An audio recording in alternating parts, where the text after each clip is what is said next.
and welcome back to Ryker Rides. I am so excited for this video. I want you to meet somebody. His name is Dave. And where are you from, Dave? I'm from Quebec, Canada. Quebec. Isn't that a cute accent? I love it. I don't have an accent. We're talking. No, Okay. no accent at all. All No right. accent at all. He's from Quebec, Canada, and he came all the way to Houston to show me his bike. That's right.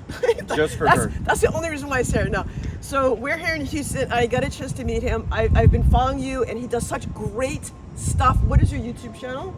It's actually an ad hoc performance, but I'm not taking care of it right now. Okay. I'm more on Instagram. Dave Marshall _AHP. Dave Marshall _ AHP. AHP. I'll write that on the screen so people can follow you. Okay.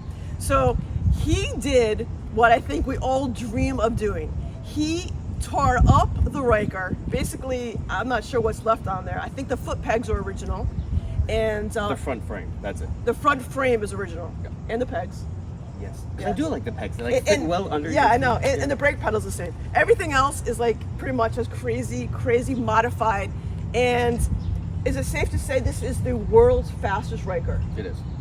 That is By sick. far. So you've taken it on the track and you've tested it. I've taken my smaller versions of this. I do have a bunch of turbo bikes. The turbo bikes that put out 240 horsepower, Yeah. those ran 11.10 on the quarter mile. This one has 320, so this one will run much faster. I have not had a chance to take it out yet though, because it's winter. So in how Quebec. fast? Yeah, how fast is it? Do you think it's gonna go? By my calculations, because I had to engineer the gears to go into the gearbox, Yeah. the biggest gear that I could have cut should hit 160, 165 miles per hour. And all 160, on the smaller 165. versions, they hit 150. Okay, so you've had this exact bike with the smaller modifications. Exactly. And it had 150. Yep. Okay, so it officially has been tested and tracked at 150. That is sick. That is so sick. All right, we're gonna take you over to this beast, and he's gonna walk us through and show us all the modifications he's done step by step. This is gonna be, I asked him to be as detailed as possible with this, because I think the people who are interested in it are really gonna be interested in like the little details of everything from horsepower to engine size to wheel size to anything you can give us. Perfect. To show us this. And then when we're done, I'm afraid to ask this, but can I just take it for a little tiny spin? You can. I'm gonna wear my gear. I feel like I should be in one of those racing suits with the thing on the back, and like, you know, I'm gonna, yeah. You're gonna see me. I'm just gonna go, and like you'd be like, where'd Beth go? Like, so no. You're not. No. He's like, no, you're not. No, you're not. I'm gonna go slow. I just want to touch it. I just want to sit on it. All right, so let's come over and show us what you've got, Dave. I'm so excited. All right, so I'm gonna try to get an order of things in here. First off, engine. Obviously, it's a built engine. It's a low compression engine, 9.2 compression pistons, Carilla rods as well. And then the gearbox, I did open the gearbox. Like I said, I engineered longer gears because yes, it is a belt, but there is still a gearbox in here. So you have a longer input shaft and a smaller intermediate gear, which gives you the more top speed. Now, obviously, we know it's turbo. Everything here is custom because no one has ever done this before. Custom manifold. The turbo is a Garrett GBC 22. On my customer versions, they are GBC 17s because they are made to go more around 240, 250 horsepower, while this one is made to go around 350. Custom, obviously, piping, intercooler, custom exhaust, everything. So what engine do you have in here? It is the Ace 900. It is the original engine. They are very good engines. Just have to lower the compression because the stock Ryker engine has an 11.1-to-1 ratio, which is far too high to run a lot of boost. So you gotta bring that ratio down to allow for more power. Custom cooler, like I said. Yeah, that Rotex engine's great, right? It is. It is very, yeah. very reliable. Wow, that's so cool. So you added a new. Basically, that's the intercooler. When you compress A new radiator. You added a new radiator? Actually, it's because when you compress air from a turbo, it creates a lot of heat. If you take that air and put it directly into the engine, you will kill all your power. So the air that is compressed comes into the intercooler, is cooled down, and then goes into your engine. That's the sole purpose of this, is to cool down the air that's going into the engine. That Now, is so for cool. The wheels, these are actually adapters that I make, that I designed, and then I have a CNC fabricate for me. So you can go from the single one nut design that the Rykers have to this 5-bolt design to accommodate for the most variety of car wheels. That is nice. That is nice. I'm sure it's a lot easier to take on and off than that one 220 foot-pound nut that they have on there. Definitely. And as far the rear, I got a big 20 incher. Front, I got 17s. So 17 and 24? 20. 20, 17 and 20. And obviously, to run a setup like this, I have to kill all the electronics. So there's no ABS, there's no traction control, there's no nothing. So this is not something that I would do for a customer, obviously, because even though they sign.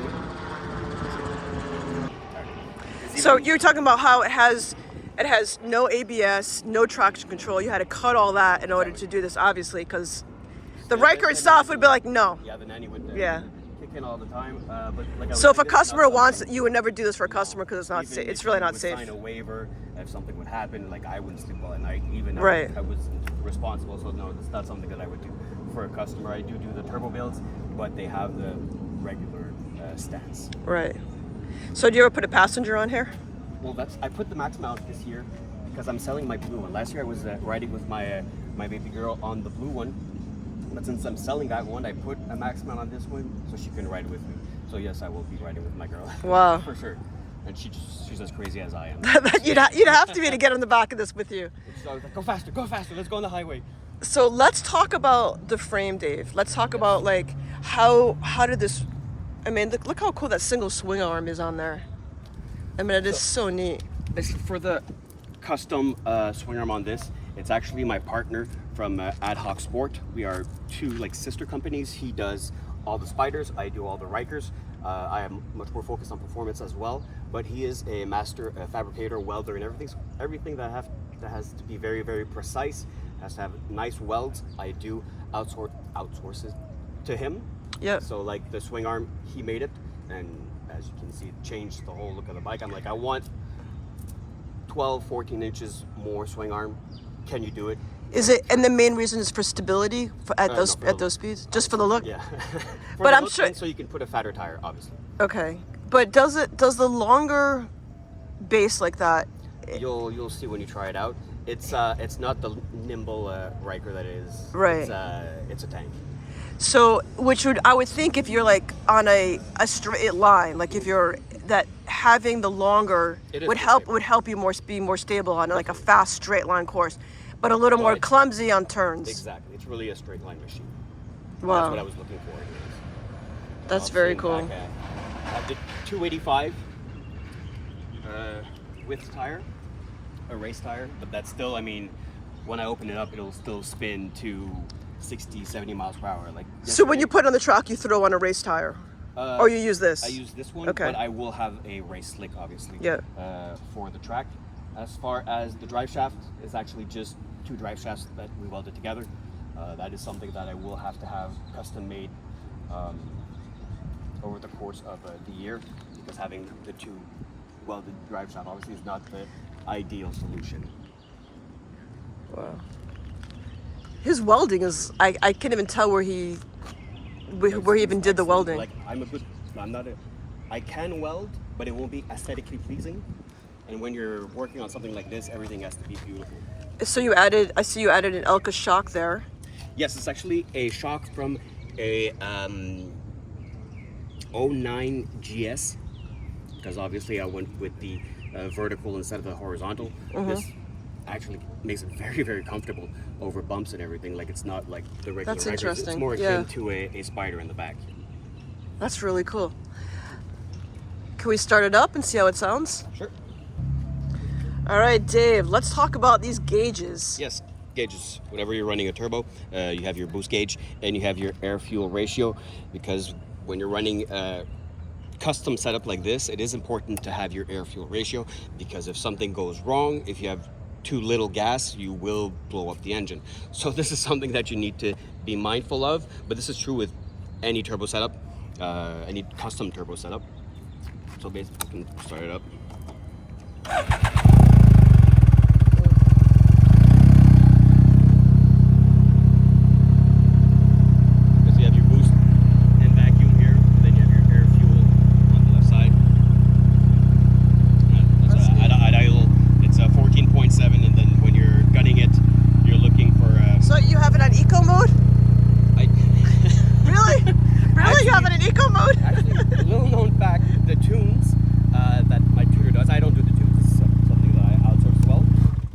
overwrites the eco mode.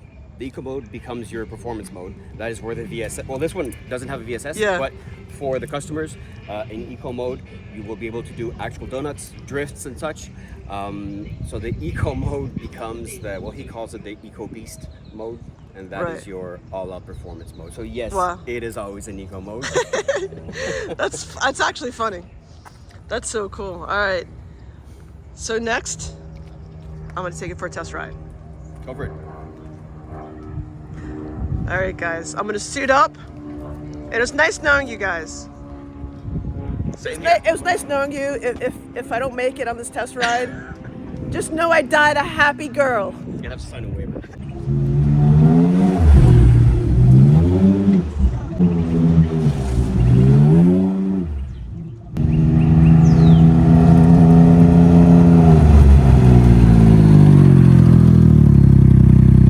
Oh my God. All right, so this is a tank to ride. So it is taking turns is super, super hard. So there's no power steering on any of the Rykers, so this doesn't have it either. But with these big tires, it is really, it takes away that kind of, that fun you get on a Ryker of zipping around turns.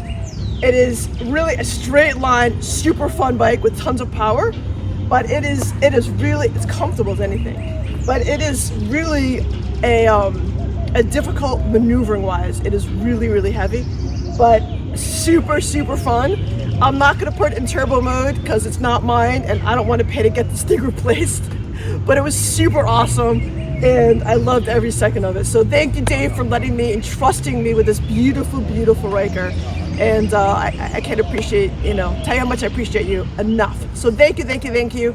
Ride safe, Dave. This is a beast. Have a great day, everyone. Bye. It was such an honor to meet you. Thanks so much. Same here. It's so cool to see a guy that's as passionate about the Ryker as I am. And this is just sick. I can't wait to see what's next for you. And thank you so much. Thanks for coming all the way down from Canada. Absolutely, And, thank you so 34-hour much. drive just to come meet Beth here. See? That's love. Oh, thank you so much. Thank you, thank you, thank you. Have an awesome day, man. Be safe out there. Be safe always. Wear your gear. Bye, everybody.